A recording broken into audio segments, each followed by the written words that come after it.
का अंबार देखिए, ये पैसों का ढेर देखिए, आपकी आंखें दहल जाएगी, आपकी आंखें चौंधिया जाएगी। 1 करोड़ नहीं, 2 करोड़ नहीं, ये टोटल 50 करोड़ रुपए है।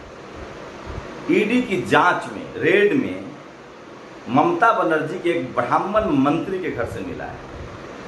वो एजुकेशन मिनिस्टर थे, शिक्षा मंत्री थे, आखिर पैसे कहां से आए? कुछ लोग ये भी आशंका जता रहे हैं कि केंद्रीय एजेंसी जो ममता बनर्जी के समर्थक हैं वो पैसे डाल सकते हैं क्योंकि ममता की सरकार को गिराना है। दोनों मुद्दों पर बात करेंगे, लेकिन सबसे बड़ी बात है कि क्या कोई SC ST OBC माइनॉरिटी का आदमी इतना पैसा रखने की हिम्मत कर सकता है? और क्या मायावती, अखिलेश, हेमंत सोरेन, शिबू सोरेन किस तरह से बदनाम किया गया? लालू यादव आज भी जेल में है। लेकिन इस देश में शहरों पर, इस देश में शहरों की संपत्ति पर media, judiciary, college, university, bureaucracy में किन लोगों का कब्जा है? किन के पास ब्लैक मनी है? ये 2000 नोट कहाँ चले गए? आप सब जानते हैं। इस देश में जितने लोग रुपए लेके भागे हैं, विदेश शिफ्ट हुए हैं, उसमें एक भी SC ST OBC और माइनॉरिटी का नहीं है। तो सवाल है कि क्या इस देश का सवर्ण चोर है? मैं सब सवर्णों को तो नहीं कहूँगा, लेकिन ये भी सच है कि जितने पैसे गए हैं लेके, उसमें सबसे ज़्यादा सवर्ण हैं। उसमें कोई भी SC ST OBC और माइनॉरिटी का आदमी नहीं है। तो समझना पड़ेगा कि किन लोगों को सिस्टम सपोर्ट करता है और किन लोगों को सिस्टम कल्प्रिट ठहराता है, चोर ठहराता है। आप सोचिए, आज तक हम लोग सुनते आ रहे हैं मायावती करप्ट हैं, कभी सजा हुई, कोई पैसा मिला, बस खबरें चलती है। लालू यादव को जेल में डाला गया, वो पॉलिटिकल प्रिजनर है, ये सारे लोग कह चुके हैं, पूर्व IAS कह रहे हैं कैसे उनको फंसाया गया है। और सोचिए, ये पैसा एक ब्राह्मण मंत्री के घर से मिला है। पूरी डिटेल बताऊंगा मैं आपको। नमस्कार, मैं शंभू कुमार सिंह और आप देख रहे हैं नेशनल दस्तक। वो तमाम खबरें जो इस देश की मीडिया डिस्कस नहीं करती है। सोचिए, अगर किसी मुसलमान मंत्री के घर से ये पैसा मिलता तो पूरा मुस्लिम कम्युनिटी बदनाम होता। अगर ये पैसा किसी दलित मंत्री के यहाँ से निकलता, किसी पिछड़े के यहाँ से निकलता, तो क्या होता? तो मीडिया का क्या रूप होता? मैं वही कोशिश कर रहा हूँ। और दिलीप मंडल ने इसलिए लिखा, पैसों का बंडल देखिए, लगभग 50 करोड़ रुपए मिले हैं मशीन से। ममता बनर्जी के करीबी पार्थ चटर्जी सब टाइटल में है कि करीबी अर्पिता मुखर्जी, टाइटल है मुखर्जी, के घर से रिश्वत के करोड़ों रुपए मिले। शिक्षा मंत्री परेश अधिकारी, प्राइमरी शिक्षा बोर्ड के पूर्व अध्यक्ष मानिक भट्टाचार्य, चटर्जी के OSD PK Bandopadhyay, secondary board के कल्याणमयी गांगुली आदि के घर भी छापे पड़े हैं। तो सोचिए, ये तमाम लोग की जाति एंगल देखिए और कौन लोग हैं जो इस देश में घाघ बने हैं और कौन इतना ज़्यादा पैसा पचाने की ताकत रखते हैं, ये आप समझ सकते हैं। और सोचिए इससे आगे, अर्पिता मुखर्जी जो थी, उनके ऊपर 11,000 रुपये का टैक्स सोसाइटी का पैसा था, उन्होंने उस पैसे से नहीं दिया। तो लोग तंज कर रहे हैं कि सोचिए कितनी ईमानदार थी वो, कितना पैसा था घर में, लेकिन उन्होंने इस पैसे को नहीं उठाया, नहीं खर्चा किया।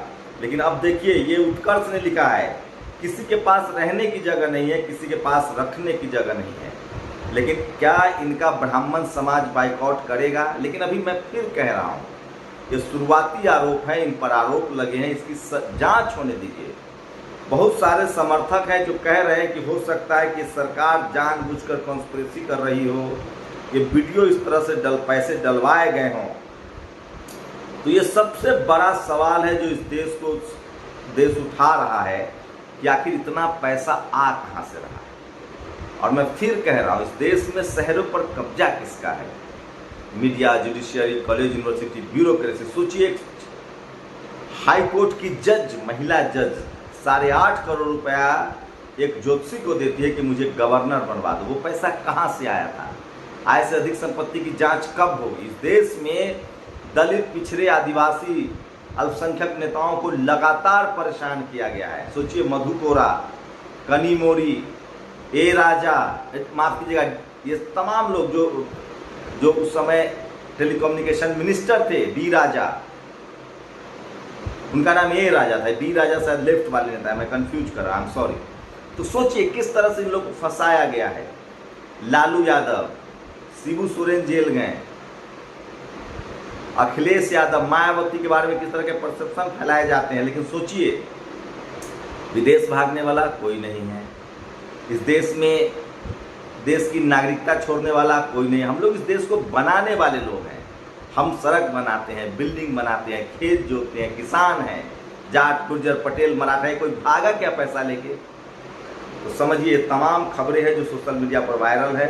और इसके बाद दूसरी सबसे दर्दनाक खबर है, मध्य प्रदेश के खंडवा में 3 आदिवासी बहनों का शव मिला, इसकी जांच होनी चाहिए। और ये वीडियो देखिए, ये मैडम टीचर है उत्तर प्रदेश के हरदोई में, ये एक बच्चे से अपना हाथ दबा रही हैं। क्या कहा जाए?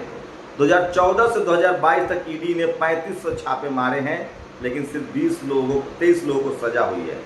और पिछले 72 सालों में सुप्रीम कोर्ट में 225 जज बने।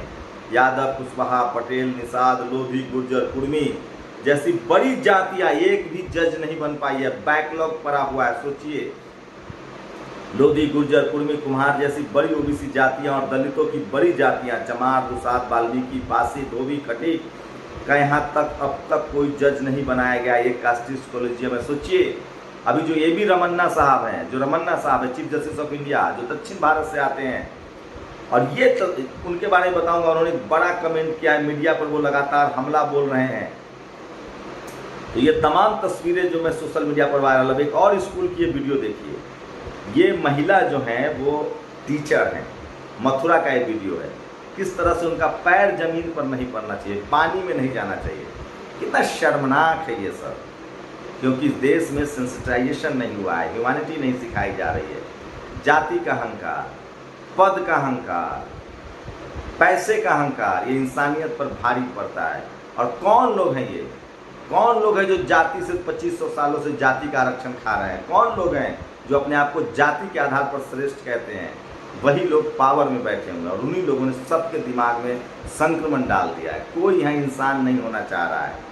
ये देखिए, तमाम बड़ी खबरें। सोचिए, एक अच्छी खबर है, कांवड़ियों की संख्या बहुत तेज़ी से घट रही है। दिलीप मंडल ने सर्वे दिया है कि दिल्ली में सड़कें जाम हो जाती थी, लेकिन अब कांवड़ियों की संख्या बहुत तेज़ी से घटी है।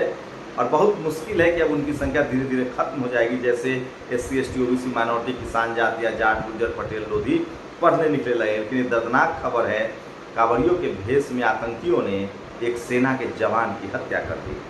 ये बहुत ही, कल भी मैंने आपको दिखाया था। और ये तस्वीरें देखिए पूरे भारत को शर्मसार करने के लिए। चाहिए कौन लोग होंगे? ये आदिवासी होंगे, दलित होंगे, पिछड़े होंगे या किसान होंगे? सोचिए कैसे जान रिस्क में लेकर पानी ले जा रही हैं।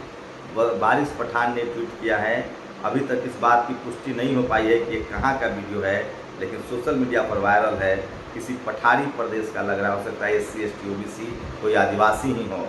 और सोचिए, संसद का ये डाटा है, पार्लियामेंट का।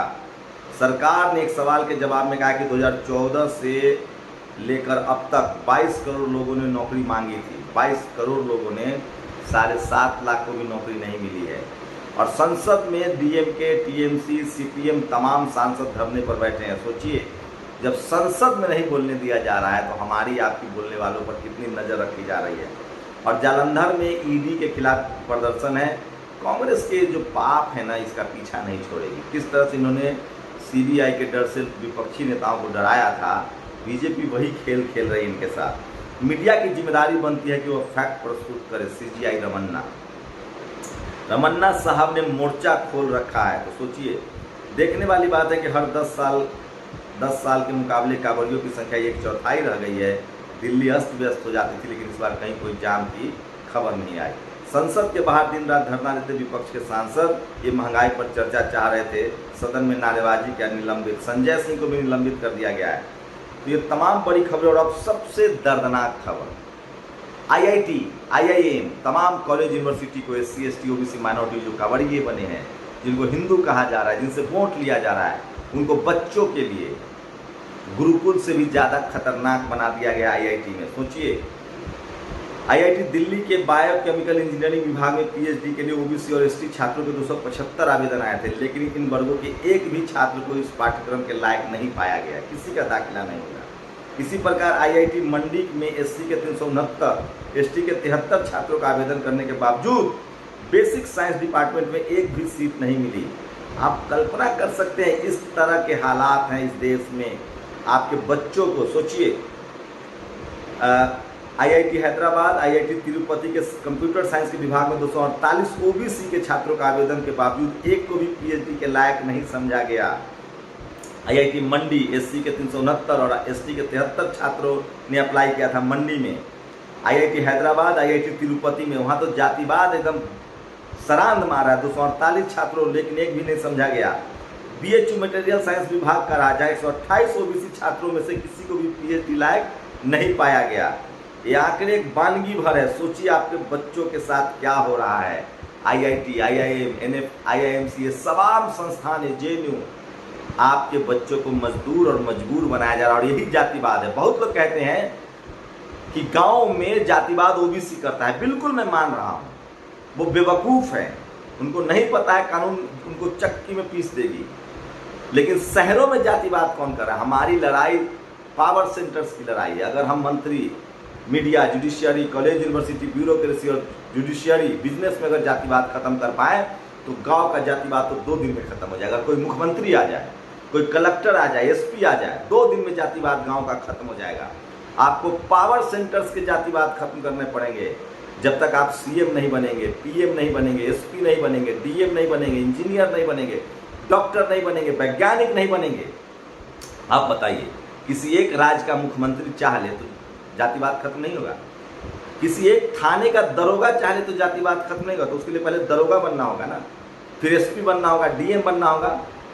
तो इसलिए मैं कह रहा हूं कि ये जो जातिवाद कर रहे हैं, ये कौन लोग हैं? ये कोई ओबीसी नहीं कर रहा है। एससी, एसटी, ओबीसी के लोग जब पावर सेंटर्स में आते हैं, college, university, judiciary, media, bureaucracy में आते हैं, तो वो एक दोस्ती की तरफ बढ़ते हैं, एक अलायंस की तरफ बढ़ते हैं। वो आरक्षण के नाम पर एकजुट होते हैं। और जो सवर्ण समाज के लोग हैं, जो जातिवादी, मनुवादी, ब्राह्मणवादी हैं, जो द्रोणाचार है, वो इन पावर सेंटर्स पर आपको आने देना नहीं चाह रहे। तो मैं ओबीसी के लोगों से अपील कर रहा हूँ कि कोयला के चोरी में मत फंसो। यहाँ सरफी लुटी जा रही है। पावर सेंटर्स के जातिवाद के खिलाफ लड़िए। गांव का जातिवाद चुटकी बजा के खत्म हो जाएगा अगर आप दरोगा बन गए, एसपी बन गए, डीएम बन गए, सीएम बन गए, पीएम बन गए। अगर आप डॉक्टर बन गए, इंजीनियर बन गए, तो ये जो गांव का जातिवाद है, ये तमाम अशिक्षित लोग, तमाम बेवकूफ़ लोग, तमाम जिनके दिमाग में गोबर भरा हुआ है, ये वही लोग हैं जो आरएसएस और बीजेपी को हिंदू धर्म के नाम पर वोट करते हैं। ये जातिवाद कर रहे हैं, लेकिन इनको नहीं पता है कि तुम्हारे बच्चों से क्या अंगूठे काटे जा रहे हैं। मैं इसलिए एससी, एसटी, ओबीसी, माइनॉरिटी के लोगों से अपील कर रहा हूँ कि किसी भी तरह के जातीय हिंसा और सांप्रदायिक हिंसा में मत फंसिए। और ये जो कॉलेज, यूनिवर्सिटी में आपके हक अधिकार छीने जा रहे हैं, इनको बचाने के लिए एकजुटता से लड़ाई लड़िए। आप लोग अपनी प्रतिक्रिया जरूर दीजिए। शुक्रिया। नेशनल दस्तक की आपसे गुजारिश है कि अगर इसको बचाना चाहते हैं तो नेशनल दस्तक को सब्सक्राइब करने के लिए रेड कलर के सब्सक्राइब बटन को दबाएं, फिर बेल आइकन की घंटी दबाएं। नेशनल दस्तक को बचाने के लिए बहुत जरूरी है कि हर खबर को शेयर करें, लाइक करें, कमेंट जरूर करें।